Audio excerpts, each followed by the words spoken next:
Hi there everyone, I'm Fanula. Welcome back to my channel, or welcome if it's your first time here. I hope you're all having an absolutely wonderful day. I know I am. I'm home in my own garden taking care of roses. So if you hear a pig in the background or the ducks and rooster making a racket, that explains it. So what I'm doing today in the middle of winter is taking care of my roses for a couple of reasons. It's the first week of February, that's my birthday week, and it's part of my whole New Year's resolution to take care of my roses and get them off to a fabulous year the week of my birthday. And second, we're getting some really nice days, as we often do here in Zone 9B, Northern California, in February. It's a little reminder that spring is just around the corner, making it an amazing time to take care of your roses. So I'm going to share 7 essential tips for what you're going to be doing with your roses here in Zone 9B, Northern California. If your yard is still 6 feet under snow and your rose bushes are still otherwise seriously affected by winter, take these tips to heart, but wait on them. Don't do them too soon. It's a waste of time and energy, and you don't want to push new growth too soon. Having said that, first week of February is a fabulous time for us to get going, so let's dive right in. So today we're going to be talking about pruning your roses, really truly opening them up, increasing the airflow, decreasing the possibility of diseases. We're going to be talking about cleanup. That's really important, again, for disease control and just the sheer cleanliness of your garden. We're going to talk about checking for diseases. Really have a good look at your roses. When you've got them totally pruned and cleaned and defoliated, it's an excellent time to go really inspect for disease eggs or fungus spores. You want to weed deeply all around it. Give it a nice couple of feet around the base of your rose bush that is weed free. Get away competition for water or nutrients. Then you're going to feed your roses. Midwinter feeding is really a great idea, especially when you're using a time release food, because that time release, you're getting it off to a great start. If the weather warms up enough, the rose starts taking up that food. Then watering. We haven't had rain for probably 2 weeks now, so I'm going to be watering deeply, and your rose roots will appreciate it. It's going to keep that rose bush hydrated, keep it healthy. And then we're going to talk about mulching. Super simple, and all these tips, if you follow them, are going to get your roses off to an incredible start for the upcoming bloom season. You're going to be amazed at the results. Okay, let's dive right in. We're going to work on this little white Maitland rose. It is a powerhouse of a little workhorse of a rose. It's a shrub rose, not a hybrid tea or a floribunda where you're aiming for long stems. More, you're aiming for it to billow and cover and suppress weeds and fill up spaces and give you lots of beautiful roses. It is super disease resistant too, so that's one of the reasons I really love it. So yeah, let's start. What I'm aiming for with this rose is a spreading, billowy growth, so I'm going to prune accordingly. I'm going to get right in, tidy out crossed branches, diseased branches. Not that I'm seeing any diseases, but as you can see, it is not at all dormant. And we're going to also be aiming towards pushing towards dormancy. So I'm going to give it a fairly heavy pruning and then take off all the foliage. Remember, I'm pruning so that it grows outward. Here we have a whole other kind of rose. This is a climber, a particularly vigorous one. And as you can see, it's going straight up, straight out, straight sideways. So this is pruning again, but I want something different from this rose that I did from the white Maitland. So what I'm going to do, you can see I already made a little head start with my big loppers. I cut out all the growth coming out this way, and I'm going to keep going on that. And then anything I don't like going in the wrong direction, I will cut that away. anything that's going to smack us in the face as we walk past. That goes away. And of course, I should have said, make sure your loppers and pruners are nice and sharp and cleaned off if you've been using them on other roses that you're worried about. This is a particularly disease-resistant rose though, so I'm pretty confident it's going to be just fine. After I cut away all of the growth that's on the bottom that was smacking us in the face, then I get to work on the rest of it. Okay, so I'm up a ladder, being careful, and I'm looking at this rose the same way you would look at any other rose when you're pruning.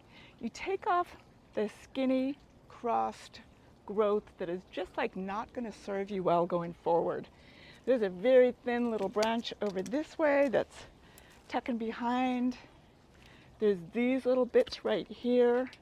I always make a couple of passes first so I can really see what I'm doing, and then I go back and get it to my liking.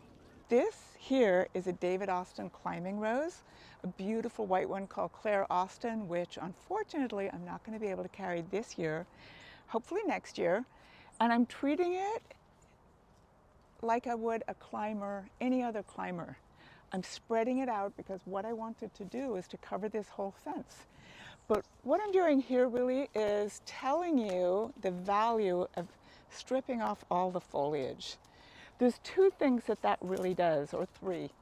You're forcing it into dormancy, which is great. It encourages more blooms the following year.